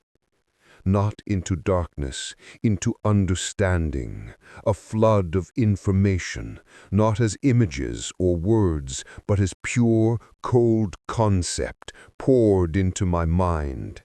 This was a Necron data core, a fragment of a star map, but not a map of physical space, a map of dimensional space. It charted the wounds in reality, the thin places, the escapes. It showed a network of pathways that bypassed the warp entirely. Webway gates, Necron dolmen gates, natural fissures. It was a chart of the back doors of the galaxy. And it showed one such fissure achingly close, in this very star system, a gravitational anomaly near the system's dead star. The knowledge was a geyser of freezing water. It was too much. I felt my mind buckling, my sanity fraying at the edges as it tried to contain geometries that were never meant for human perception. I tore my hand away, stumbling back in the zero-G, my head pounding as if split with an axe. But the knowledge remained, burned into my consciousness. A route, a true escape, not from the Imperium, but from the very laws that bound it. The suit's oxygen warning chimed softly in my helmet. I had minutes. I launched myself from the Necron vault, my mind ablaze with alien cartography. I oriented myself using the dead star as a fixed point, a dark blotch against the star field. I used the last of my maneuvering gas, propelling myself in a desperate, clumsy trajectory across the graveyard, weaving between spinning wreckage. The anomaly wasn't something you could see. You had to feel it. The Necron knowledge in my head acted as a dowsing rod, a pressure behind my eyes, a wrongness in the void. I found it, a region of space that looked no different from any other. But as I drifted into it, the suit's sensors went wild. Gravity fluctuated, temperature readings became impossible numbers. The very light from the stars seemed to stretch and smear. My oxygen alarm became a constant, panicked bleat. Spots danced before my eyes. This was it, the very edge. With the last of my strength, I activated the thruster pack's emergency purge. It wasn't a controlled thrust. It was a violent, sudden burst, shooting me like a bullet deeper into the heart of the anomaly. Space twisted. It wasn't the violent, screaming tear of the warp. It was a silent, fundamental unfolding. Colors inverted. Sensations reversed. I felt hot and cold simultaneously. I saw sound and heard light. And then I was through. I floated in a place. It was not space. There was no up, no down. A gray, misty expanse stretched to infinity in all directions. In the distance, impossible structures flickered. Towers of light, forests of crystal, cities that existed in more than 3 dimensions. The webway, or some forgotten sub-layer of it, a realm between realms. My suit was dead. My oxygen was gone. I was breathing vacuum. But I wasn't dying. The air here, if it was air, was thin, strange, but breathable. It tasted of ozone and static and old stone. The temperature was neutral. The laws of physics were suggestions. I had done it. I had found a place beyond the Imperium, beyond the warp, even beyond the Necron's perfect dominion. A true nowhere. I unbuckled my dead thruster pack, let it float away. I just hung there in the silent, misty gray, waiting to feel something. Triumph, relief, peace. Nothing came. Only a profound, echoing emptiness. I was off the map. I was free. And I had never been more alone in my entire life. The isolation was a physical weight, crushing my newfound liberation. There were no hunters here, but there was also nothing else. No purpose, no conflict, no future, just an endless gray present. I had fought so hard to live. Now I had to ask, live for what? A sound echoed through the mist, not a mechanical sound, not a natural sound. A melody, faint, haunting, beautiful, and unbearably sad. It was the sound of loss given form. It pulled at a part of me that I thought dead, the part that remembered beauty, that felt sorrow beyond rage. I turned, slowly, in the featureless expanse. Far off, through the drifting tendrils of gray, I saw a light, a soft, silver light, moving with graceful, deliberate slowness. A ship, but unlike any ship I had ever seen. It was organic, flowing, like a seashell crafted from moonlit pearl. It trailed the heartbreaking melody in its wake. An Eldari vessel, the ancient enemies of mankind, the masters of the webway. They had seen me. The ship altered its course, gliding towards my pathetic form. There was no aggression in its movement, only a deep, weary curiosity. I had no weapons, no energy to fight. I was a piece of driftwood in their secret sea. The ship drew alongside, dwarfing me. A hatch irised open, spilling warm golden light into the gray. A figure stood in the hatchway, silhouetted, tall, slender, clad in robes that seemed woven from twilight. I could not see its face, but I felt its gaze. It was old, immeasurably old. And in that gaze I saw not the hatred of the Imperium, nor the cold logic of the Necron, nor the hungry promise of the warp. I saw recognition and pity. A voice spoke in my mind, smooth as polished wraithbone, tinged with an infinite melancholy. Monkey, you have broken your cage and flown into a gilded one. You are lost in a house that is not your own, and the owners are coming home. A gravitic beam gently lifted me from the void, drawing me into the light of the Eldari ship. My journey was not over. I had simply entered a new chapter, and my guides were the ghosts of a dying race who knew more about cages than anyone. The inside of the Eldari ship was a physical poem of loss. The air was scented with strange, dry blossoms and cold metal. The corridors flowed like liquid silver, curving in ways that denied the rigid logic of human engineering. Light came from nowhere and everywhere, soft and indirect. It was breathtaking, and it was a tomb. My host was a being who named itself Ayana. She was a warlock, a psyker of her kind. Her face was ageless, elegant, etched with fine lines that spoke of millennia, not years. Her eyes held the depth of oceans that had witnessed continents drown. She did not speak aloud. Her thoughts brushed against mine, precise and unsettlingly gentle. You carry many scars, Kalen Strass. Not all are on your flesh. You scream into the void so loudly, even the dead can hear you. I was given a chamber, a space that felt more like a grove of crystalline trees than a room.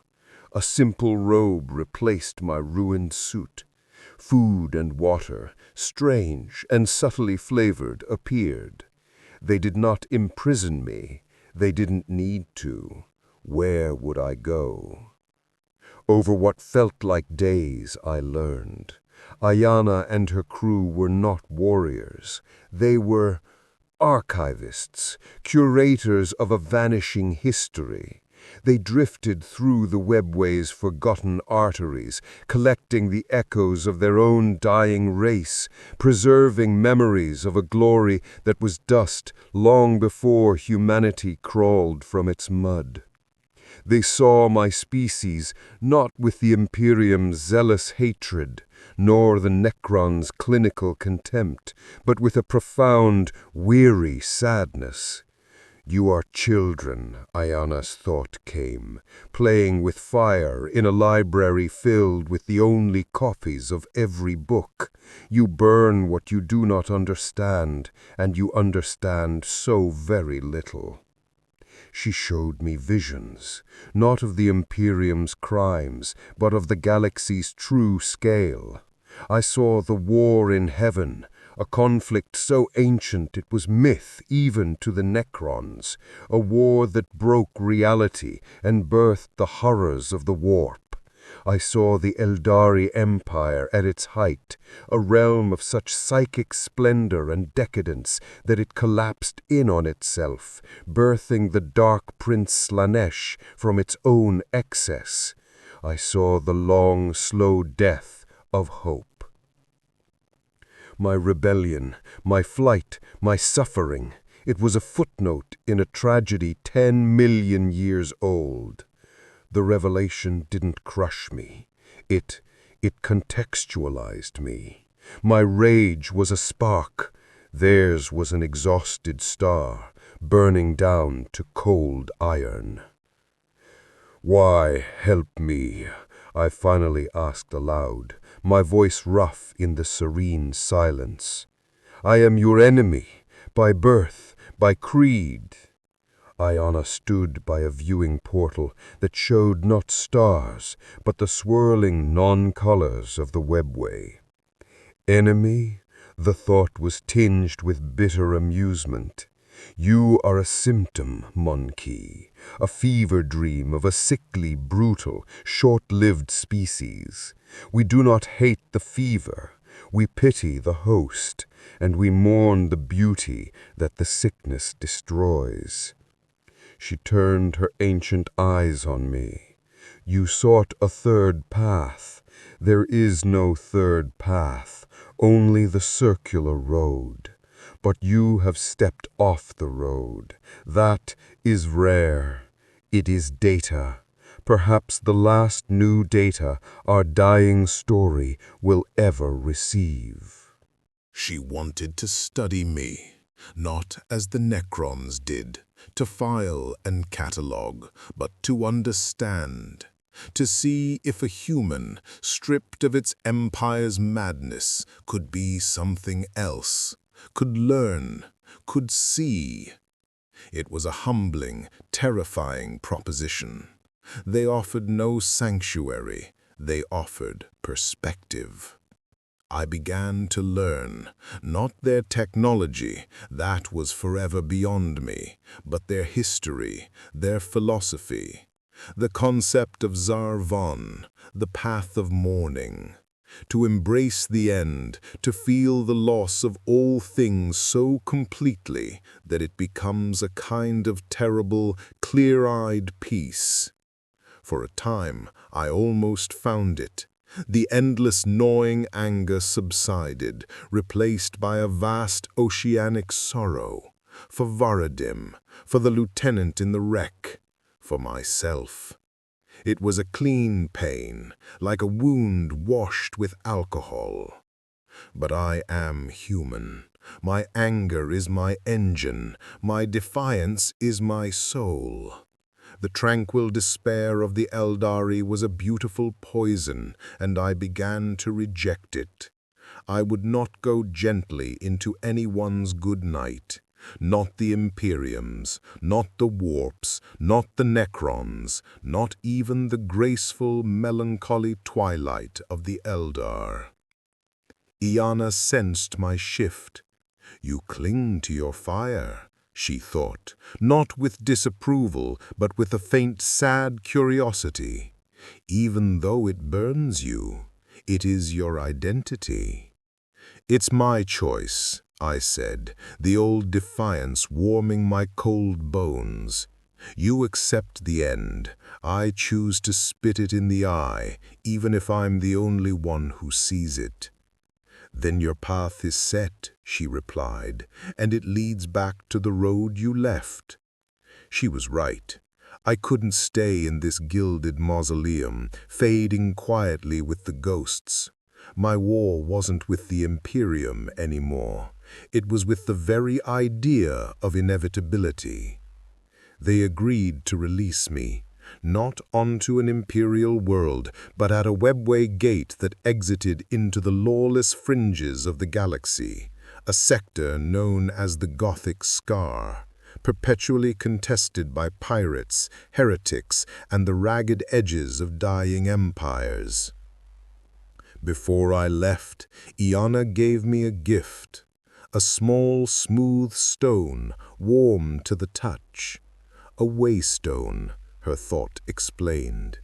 "It holds no power for you, but if your journey ends, it will call to us.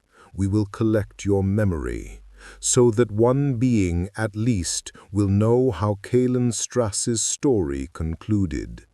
Even Monkey deserve an ending." The final kindness was almost worse than the hatred I was used to. I stepped through the shimmering portal of the webway gate, leaving the scent of dry blossoms and infinite sorrow behind. I emerged into the real once more, on a dusty, airless moon, orbiting a gas giant striated with radioactive storms. The Gothic Scar, a place of forgotten battles and stolen futures. I had no ship, no weapons but the dead naval pistol, only the clothes on my back, the waystone in my pocket, and a head full of galaxy-shattering truths that no one would believe. I looked up at the violent, beautiful sky. I was back in the chaos, back in the fight. But I was not the same man who had fled Varadim. I had seen the fire from orbit. I had felt the surgeon's knife. I had heard the demon's promise. I had been filed by the silent king. I had been pitied by dying gods. I was Kalen Strass, deserter, survivor, debris, student of ghosts. The road ahead was uncharted, leading into the Scar's heart of anarchy and violence. I took my first step, not with hope, not with faith, with clarity, and with a cold, hard smile. The galaxy had thrown everything it had at me to make me fall in line, to break me, to delete me, or to lull me to sleep.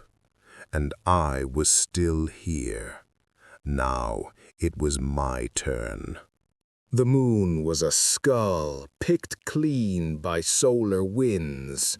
Dust, fine as ground bone, puffed around my boots with every step. The silence was absolute, broken only by the rasp of my breath in the suit's recycler.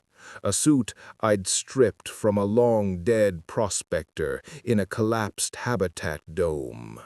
It was patched, leaking radiation, and stank of dead man, but it was air. The Gothic scar lived up to its name. From the ridge, I could see the battlefield graveyard of a sector. The gas giant's rings were cluttered with wreckage, Imperial, Ork, even the sleek, cruel shapes of dark Eldar raiders. This was a place where empires came to bleed out slowly, where the strong preyed on the weak, and the weak preyed on the dead. I had no grand plan. Survival was the algorithm. Find shelter, find water ice, find a way off this rock.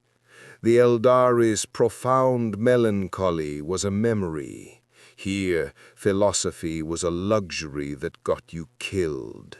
Here, only the brutal calculus of the next hour mattered. I found a signal. A weak, looping distress call on an Imperial frequency, originating from a deep crater 20 clicks north. It was almost certainly a trap. Pirates used them as lures, but a trap meant traffic. Traffic meant a ship. The journey was a trek through a geologist's hell. I moved at night, such as it was, under the baleful glow of the gas giant. By day, the surface cooked in unfiltered stellar radiation. My suit's cooling systems groaned. My water recycler produced a bitter, metallic trickle. I saw things. A settlement, long dead, its inhabitants mummified in their sealed habs, killed by a toxin or a leak, their faces frozen in final, silent screams. A battlefield between Ork and Imperial Guard, the corpses freeze-dried in grotesque tableau, locked in eternal, pointless combat. I stripped a lasgun from Acadian skeletal grip. The regimental insignia faded, but recognizable. A brother from another life. I took his power packs too, feeling nothing but a cold practicality. The crater was a wound. At its heart lay the source of the signal, a downed Aquila lander, its wings sheared off, half buried in dust. It was Imperial, perhaps from a ship destroyed in the orbital graveyard above. The distress beacon chirped its forlorn, automated plea. I crouched behind a rock, scanning with the dead man's battered auspex. 2 life signs inside the lander. Weak, fluttering. Not pirates lying in wait. Survivors. Or bait. I approached low and slow, lasgun raised. The lander's main hatch was warped shut. A secondary crew door hung ajar. I slipped inside, into the gloom. The stench hit me first. Blood, burned flesh, the sweet, cloying smell of gangrene. In the dim emergency light, I saw them. 2 crewmen strapped into crash couches. One was clearly dead, his chest caved in by impact. The other, a woman, maybe a pilot or a tech adept, was alive, barely. A piece of shrapnel had taken her leg below the knee. She'd tried to tourniquet it, but infection had set in. Her skin was gray, her eyes glazed with fever. She stirred as my shadow fell over her. Her hand fumbled for a sidearm on the console. It was empty. She was defenseless. "Identify?" she croaked, her voice a dry leaf rustle. I didn't answer. I looked at her uniform, the insignia of the Imperial Navy, the same navy that had burned Varadim, that had hunted me, that was the face of the machine I hated. She was the enemy. My finger rested on the lasgun's trigger. A clean shot, a mercy even. Then I could scavenge the lander in peace, look for a working vox, charts, anything. Her feverish eyes found mine. There was no hatred there, no fanaticism, just pain and fear and a desperate animal will to live. It was the same look I'd seen in the culvert on Veridim, the same look I'd felt on my own face in the void. I lowered the lasgun. I wasn't the Imperium. I had chosen not to be. That choice had to mean something, or it was just another flavor of selfishness. I spent the next hours not looting, but doctoring. I used the lander's meager medkit. I cleaned the wound as best I could with limited water. I gave her the last of my antibiotics, stolen from the prospector's dome. I rigged a saline drip from broken components. It was crude, field-expedient medicine. She would probably still die. But she wouldn't die alone, and she wouldn't die by my hand. Her name was Erin, Pilot Sergeant Second Class. Her ship, a system monitor called the Eternal Vigil, had been ambushed by Ork raiders. She'd crashed, escaping. She'd been calling for help for 9 days. "Why?" she whispered as I worked, her eyes clearer for a moment. "You're not Navy. You're not anything I recognize." I met her gaze. I said the word simple and true. Because someone has to. On the 3rd day, the pirates came. They'd followed the beacon too. A ragged, armed mob in patched void suits riding a clattering tracked crawler. Scum, the dregs of the scar. They surrounded the lander, demanding surrender, promising slavery for the woman and death for me. I stood in the broken hatchway, lasgun in hand. Erin was unconscious behind me, breathing shallowly. I had 20 power packs. They had maybe 15 men. The calculus of my old life said to negotiate, to trade the woman for my life. The calculus of my journey through hell said to fight, to make my last stand here, in this dusty crater, for no reason at all. I chose. I didn't give them a chance to speak again. I put my first shot through the crawler's driver, killing the engine. The next 3 shots dropped pirates as they scrambled for cover. The fight was a brutal, close-range massacre in the dust. They were undisciplined, greedy, and surprised. I was a Cadian sergeant, fighting not for an emperor, but for a principle I was still defining. I used the lander's hull as cover. I picked my shots. I moved when they reloaded. When it was over, 8 of them lay dead. The rest fled in their crippled crawler. I was hit twice, a graze on the arm, a burn across the ribs. The pain was bright and clean. I slumped against the lander, breathing hard. The silence returned, now smelling of ozone and burned meat. Erin lived. My intervention, the fight, it had stirred something in her. The fever broke that night. A week later, she could sit up. We'd scavenged the pirate bodies, their crawler. We had food, water, a working, if crude, vox. "You're a deserter," she said, not as an accusation, but a statement. She'd seen my dog tags, the way I moved, the things I didn't say. Yes. She was quiet for a long time, watching the violent sky. The Imperium, it's not what they say it is it? No. It's worse, and it's all we have. "What do we do?" she asked, not "what do I do?" We. I looked at her, then out at the scar.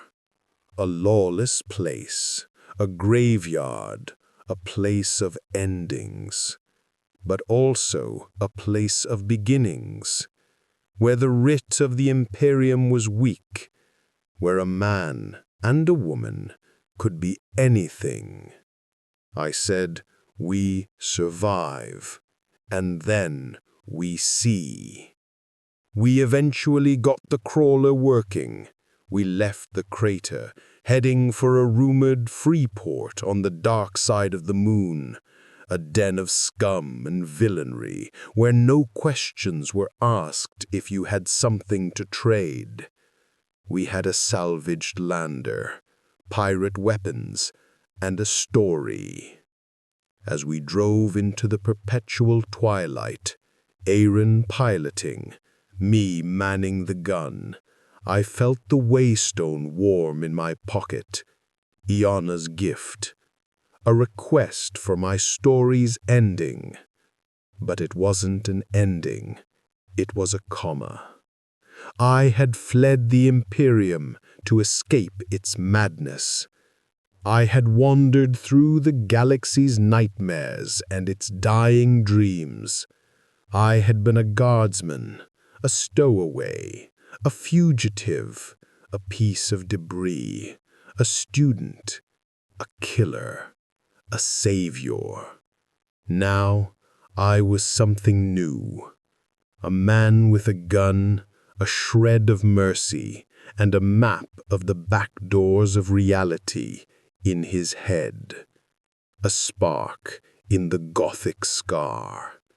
The galaxy is vast. The Imperium is eternal. The war is without end. But in the cracks, in the scars, in the silent places between the thunder of empires, there is room. Room for a man to make his own choices, to define his own meaning, to fight his own war for his own reasons. It is not freedom, as I imagined it, but it is mine. And for now, in the grim darkness of the far future, where there is only war, that is enough.